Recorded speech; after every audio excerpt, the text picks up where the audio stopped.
Evelyn Loya is a student employee working for KRWG, where she mainly helps to produce the News 22 TV broadcast. While she used to have a second job helping to produce NMSU sports broadcasts with Aggie Vision, she eventually chose to leave.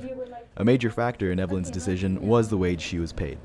A chunk of my paycheck was from that job, but because I wasn't making enough to cover rent and my utilities and food and just things so I could sustain myself, that became really hard where I've had to look elsewhere.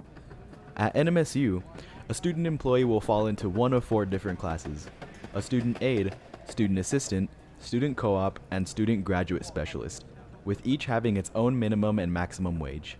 At Aggie Vision, Evelyn was classified as a student aide and made the minimum wage of $7.50. A coworker of Evelyn looks to the future with uncertainty because of their wage. If I can get paid for something that I enjoy, it's a lot better. But if it does get super bad, I will have to leave, unfortunately. Not only my job, but maybe even the university. The minimum wages set by the university make supporting life as a student problematic for some. So the question is, how can a student's wage be raised?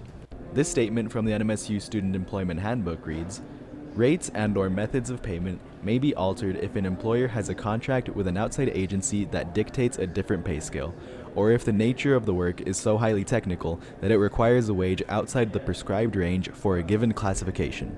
According to Human Resources and the Student Employment Handbook, the specific department for a job will set the wage, and only in special cases or with a separate agency from NMSU will a wage higher than the set maximum be given.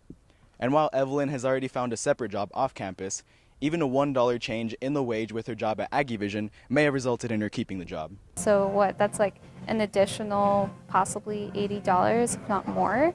That's a lot. That's enough for me to buy groceries or pay for gas or something. For more information on student employment, you can visit the NMSU HR website at hr.nmsu.edu. With News 22, I'm Marcos Cueto.